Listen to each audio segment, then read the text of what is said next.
Hello, everyone, and welcome to another episode of Autism Stories. I'm your host, Doug Bletcher, the founder of Autism Personal Coach. Autistic people are the true experts of the autistic experience, and Autism Stories is where we interview autistic people to learn from their diverse stories, experiences, and get their insights.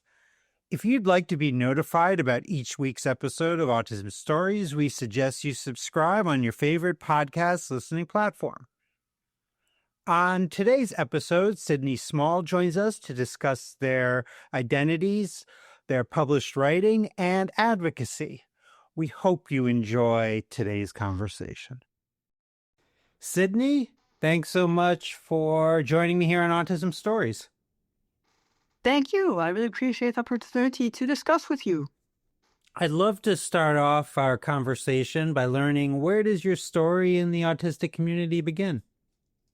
Well, thank you. So I was born very premature, probably around 2 or 3 months, according to medical records. And I was a very hyper-empathic, sensitive, shy, and physically awkward child. I did have an IEP for speech and language because I had delayed speech and language issues. And this was in the 70s and 80s. So it wasn't a time when people labeled girls, AFAB people, a lot of missed populations were affected by this. And so during elementary school, I had the IEP, but it was for speech and language. You know, I grew up as a neurodivergent but unrecognized child, and not to find fault with anyone because people just did not, the norms and the bias was such that it was, an AMAB or boy child's diagnosis, quote unquote. And, unless someone had intellectual disability or was self-injuring, often a person labeled a girl was not recognized. That's just how it was. So, my autism journey started from a very young age, but it was hidden because people didn't recognize that. Now, most days I think that I'm still learning more about my autism and how my unique brain works. If there are things you still want to learn about your autism and neurodivergence, what might those things be? I've always been one who's really enjoyed language arts and humanities and social sciences, which includes learning more about myself. So my love of reading led me to read books about things like social psychology and education, and led me to eventually, in post-high school, to learning more about neurodiversity and neurodivergence. And so that was what led me to my initial diagnosis of dyscalculia, and then eventually, years later, to the APD, and now this, in relation to that as well, learning about how my communication and my sensory needs and the rest of me processes information because of my autism or my being autistic.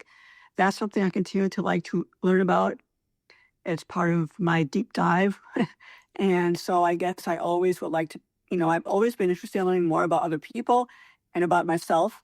I think learning more about what works best for me as an autistic person, that I'm unmasking, and I understand that itself is a privilege to be able to do. So I acknowledge that that's a privilege that I can do that. Learning more about myself in terms of specifically sensory and communication differences or challenges or how that shows up and navigating a conversation is something I continue to want to learn about because it keeps, the communication challenges keep happening even though I don't necessarily recognize them in an instant. And then it's because delayed processing, then an hour or two or a few days later, it's I think something derailed there. What happened? And I've experienced that a lot recently because I think I'm becoming more in tune with myself as an unmasking person. Now, from what I understand, community activism was a household feature of your childhood. So I'm wondering, as someone who's been involved in community activism pretty much your entire life, where do you look at things now, particularly with the impact of social media as it relates to activism? I think in terms of activism, I think that social media has made a difference in terms of a lot of positive things because it has allowed neurodivergent folks to, one, find each other, for one thing, online, the Facebook groups and the online resources and social circles and stuff. And I think that's been empowering for many people. I know for me, it's been empowering. And for some families, it's been empowering as well. I think there's just a lot more also affirmation and more acknowledgement of how neurodiversity in general affects different people and what that looks like for different people. And I think there's just more ways that we can learn about that in terms of social media. I think that the idea of having various support needs and recognizing that in terms of people of higher support needs and being able to find that for families who have children or members in the families who have higher support needs, I think that's been a big step and very critical and very important. I just overall think that generally in terms of disability rights overall, I think social media has played a great role in that. And I think that continues to carry on. I think one of the challenges of social media is some of the controversial topics within the autism community in terms of like labeling and wording and, all of that kind of thing. And the divide that is currently going on between autistic folks, especially later diagnosed and self-diagnosed folks, and some families and some other folks. There's that divide there that's going on in the community. And there's, I think, some challenges there with social media because it's very, it can be difficult to see tone and really get the best grasp of what's happening in a communication on social media. And also, I think sometimes in general, I'm not talking about a specific population or group or topic, but in general, social media provides a shield. So people feel like they can do and say things on social media that they would not do if they were actually meeting someone. So that kind of becomes problematic as well, because then, and this is, again, generally, it's a broad experience of mine, is that people kind of sometimes say stuff on social media that, if they were actually in person, maybe they wouldn't say, but that there's possibly a boldness or an ability to feel like I can be hidden by saying this thing on social media. And it's not going to affect me anything because, our little boxes of light, our screens are the shields, and that kind of maybe provides a bit of a safety factor or perceived safety factor for someone saying something that maybe, was not the most kind or most useful thing to say at the time. So I think it's kind of a double-edged sword in terms of that metaphor. Beyond being autistic, you also have queer and Jewish identities. And being Jewish myself, I felt very connected in something you wrote, which was that our legacy as Jews emboldens us to wrestle with the divinity of love and the depth of identity. So thinking about that, how can we embrace the holy sparks that connect us? You asked that question. You also said, how can we dare not? So I'm wondering if you found answers to those questions in your life. Well, I think for me, I'm always learning. I feel like if I would say for me, if I would say I'm not learning anymore, I'm not going to learn, that would be like, I wouldn't be live. So for me, I'm always learning. And I think being Jewish and autistic is a very intriguing and interesting combination because it's an ongoing quest to integrate and work with these different parts of myself. Because I move between these different communities, and within these communities, there's these holy sparks within these communities. And I find that within and a part of each community, each culture, each population. And some of that movement between groups, between communities involves code switching and culture shifting. Because within the Jewish community, there's terms. Within the autistic community, there's terms. Within the general neurodivergent community, there's terms. And each of these cultures have their own rhythms, their own languages, their own norms and customs. So it can take a lot of energy to move back and forth between these multiple groups, this code switching. And it affects me specifically in a way that I think oftentimes it doesn't and can't affect autistic or non-autistic people because for me, it's a matter of spoons. The idea about how many spoons, it's a common refrain in the autistic and ND communities, how many spoons? Or chutzpah, if you want to put a Jewish aspect into it, chutzpah. How many spoons, what do you have to do what it takes today? What is your energy level? What can you bring to yourself to put out there today? And so going from these different groups and these different communities, it can take a lot of energy. And I find that on one hand, it's a very positive thing because I have the ability, I do have that privilege, I acknowledge that, to be able to move between these groups and do fairly well a lot of the time. And also it can be challenging. And I find myself as an autistic person, having like more delayed burnout or more delayed like sensory response, like after or later, where maybe like, after I've been socializing between different groups, um, or for a long time in one area in the day, when I come home, I need to like just sit and totally like veg out and watch something that maybe is like some high school age TV show or read a book or just sit in front of the computer and scroll, and just kind of because I have to just kind of turn off the energy that I've captured in all these experiences, all these interactions, and I have to kind of shut that down and take a break from that because I take in as a highly sensitive, hypervigilant person, I tend to take in energy. And it's something I've just recently become more aware of. I always knew this, but I didn't know what to call it.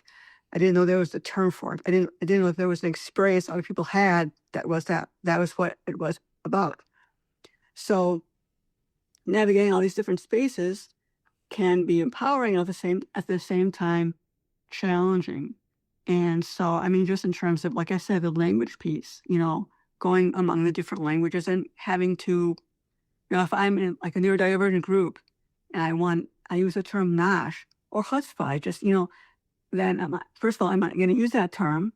Do I have the spoons to try and work around using that term? And if I use that term, then I'm going to have to explain that term maybe. Do I have the spoons to explain the term? I mean, there's so many different aspects to it, and it's always this ongoing interplay of things. So it's partly for me, a lot of it is finding the balance to navigate that. What's the best for me, what serves me the best in a given moment, and also how can I help both of us, whoever I'm interacting with, to how can we interact together? Because, there's that double empathy problem where, there's the autistic communication strategy or style, and there's the neurotypical communication strategy or, style. And those are not hard and fast, but those tend to be fairly differentiated. And so navigating those two, it does take a lot of work for both parties. It's not just on, ideally, it shouldn't be on just the autistic people to navigate that interaction. It typically tends to be in non-autistic spaces, but it should not be. And we're working toward that. But because it is, there's just more energy output for me in that situation.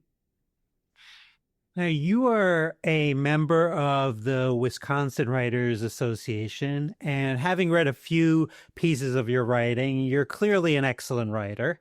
Now, in thinking about that, what do you think are some important things in regards to you in developing your writing skill set?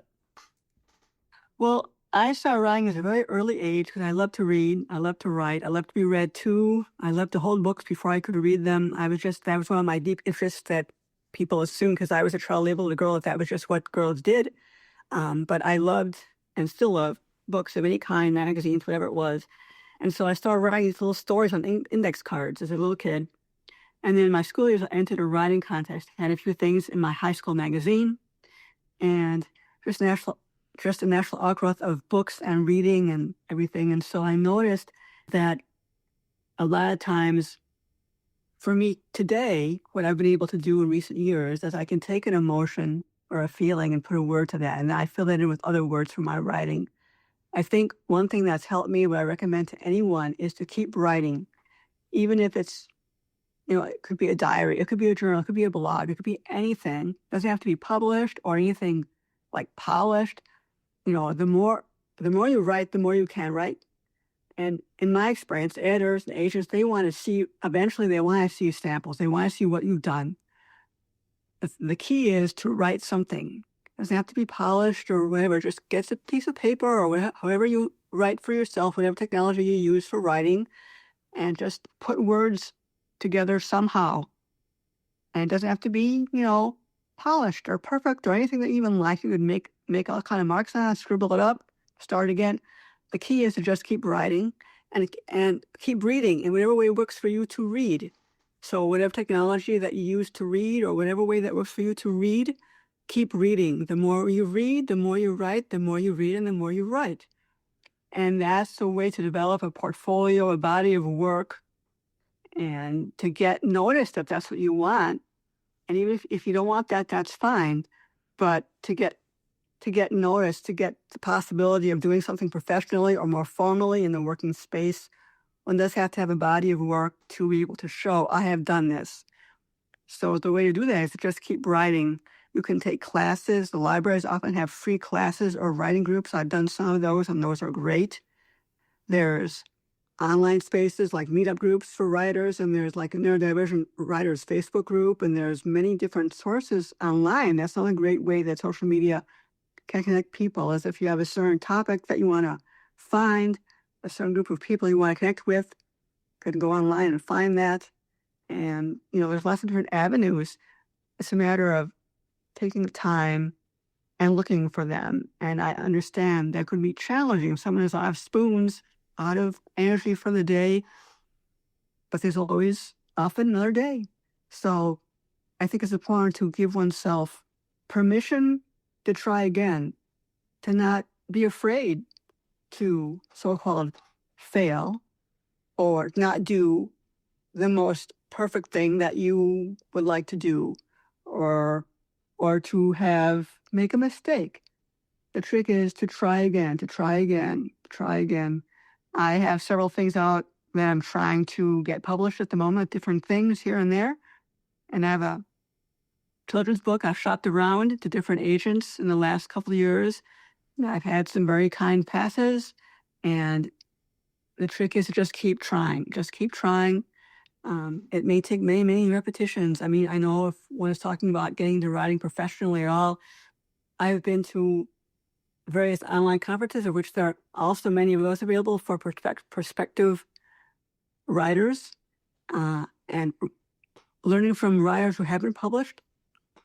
Various times I've heard that they tell me it took them 5 years, 10 years to get something published.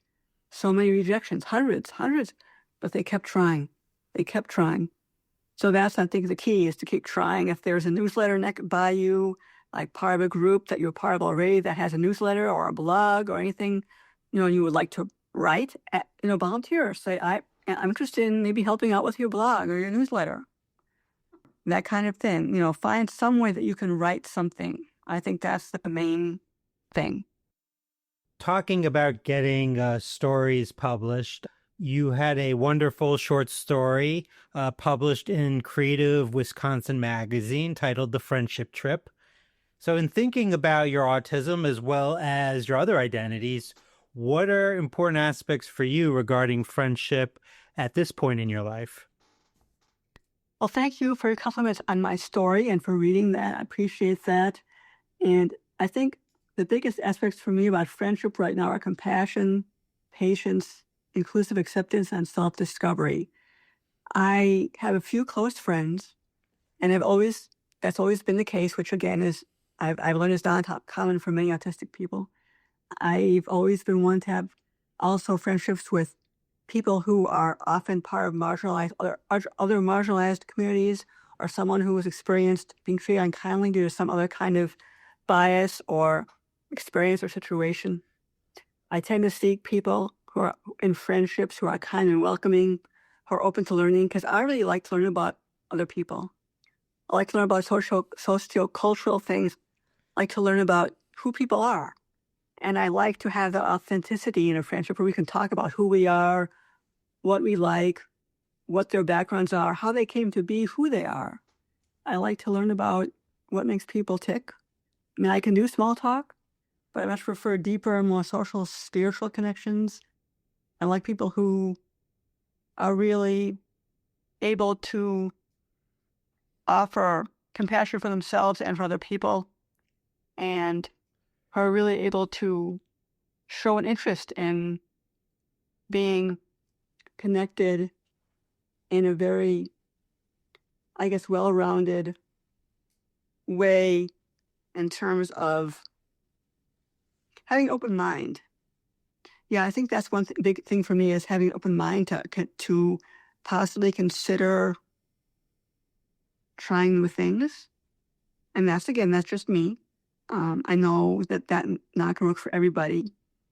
And I do think that the idea of trying new things, even if that doesn't end up working for them, I mean, that's the key, being open to the possibility of maybe trying something new. I'm not talking about a little thing. It doesn't have to be a huge thing. It could be a little small thing. But just, I guess, the idea of having a mindset where someone is curious about the world. I guess that's what I'm getting at. That's probably some better wording there. Curiosity about the world, which could lead them to try new things at some point. And here we are in a situation where I'm processing as I'm talking to you because I have delayed processing. So I'm processing my understanding what I'm trying to get at, my feeling as I'm talking with you. So I guess social curiosity that can lead to the possibility of trying something new at some point. But the idea of being open to, exploring something, the idea of just having that curiosity about learning about the world, which includes themselves. It doesn't have to be learning about, other people out there. It can be learning about oneself, learning about their own interests, learning about, it doesn't have to be learning about other people per se. So, yeah, just a sense of self-curiosity and humbleness, being accepting of one's mistake and being willing to grow from that. Yeah, I love that. Curiosity is one of the things that I am most connected to. And what I found is when I learn from other people, I learn more about myself. There's a kind of an interconnectedness of the world that I think is really powerful with curiosity.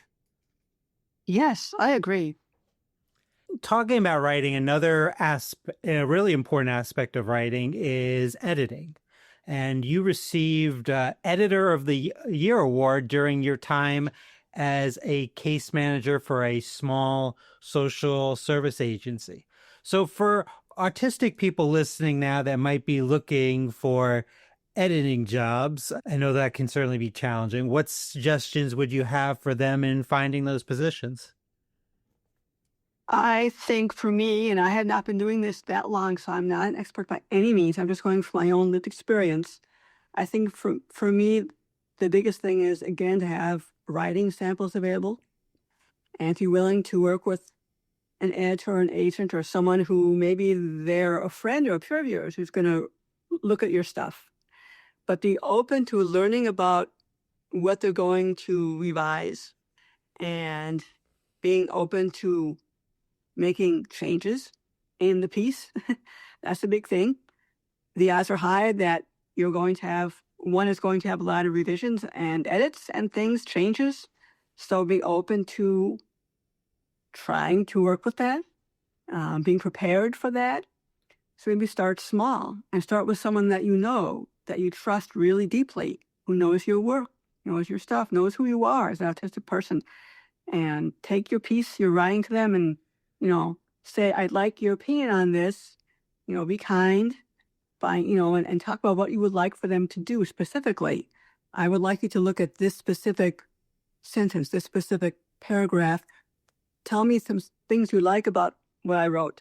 Tell me some things that maybe I could do differently or that you think I could improve on. Start very small. Take like a very small step with it. And then you can take that to maybe a different person, maybe someone a bit farther from your family, someone else, a friend, or someone, maybe a teacher or some other kind of mentor that someone who's not a quote-unquote professional, but someone that that you trust. Just develop that distance where you eventually take that piece to some other person who is closer to someone who might be a professional or might be someone who has experience doing editing and so on, who might be more formal in what they're going to tell you. But start very slowly and give yourself time to build up to that. Maybe, again, just do the first paragraph. If you have a whole sheet of stuff, a whole sheet of work that you've written, just ask someone, can you just help me with this first paragraph? Build up to that. And again, be prepared for eventually you are going to be working with people who are going to edit your stuff. It's not going to be the stuff that you submit at the beginning is not going to be what ends up being at the very end of the process when it gets published or when it gets out in the public eye. So be prepared for that. I think that's a big thing. And also be prepared to tell people in general in jobs, and specifically if you're working with a neurotypical person or a group of neurotypical folks, be prepared to advocate for yourself, to learn for yourself what kind of supports you need in the job, in the environment, in the space, and be prepared to explain to that other person, especially if they're neurotypical, what that means for you. So say, as opposed to, I don't get oral and multi-step instructions, or I have problems with, because you're the one is leading with problems. That's not something you want to bring up at the beginning of a job interview, or when you're talking about in a professional or formal situation. One does not want to start the conversation with, I have these problems. Talk about instead, I can do my best work for you if this happens. If you show me how to do this, I can do my best work for you. Or, if you show me how to do things one step at a time, I can be the most accurate for you in this position or in this role as editor or working on this newsletter. I can do the best job for you if you do this and this and this with me.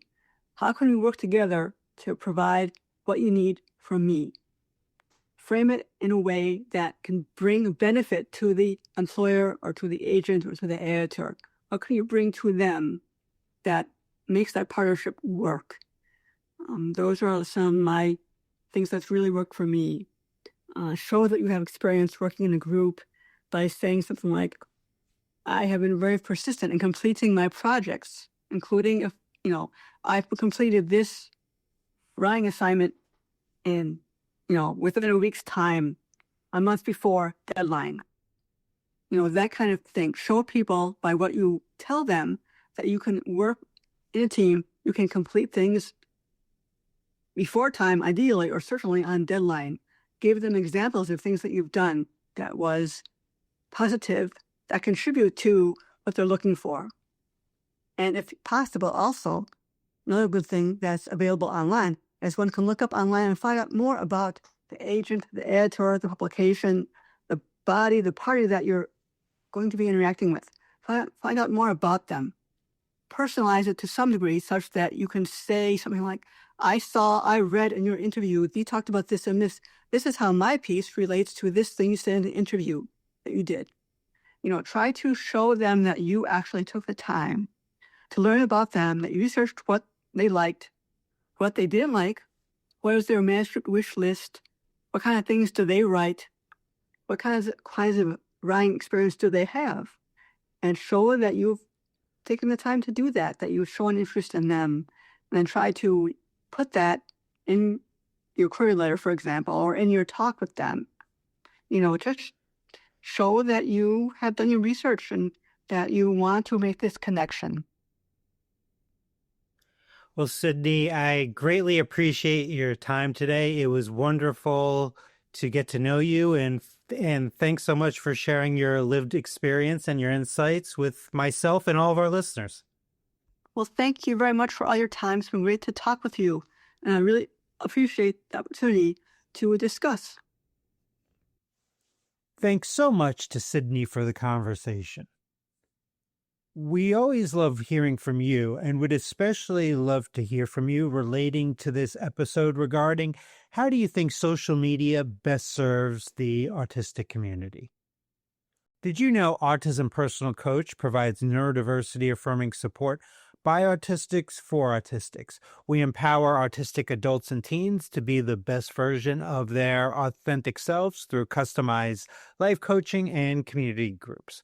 We also support parents and partners of autistic people by providing insights and guidance to bridge communication gaps and nurture mutual understanding. So please visit autismpersonalcoach.com to begin your experience of judgment-free coaching rooted in empathy, expertise, and respect for autistic identity. Until next time, I'm Doug Bletcher of Autism Personal Coach. Talk to you then.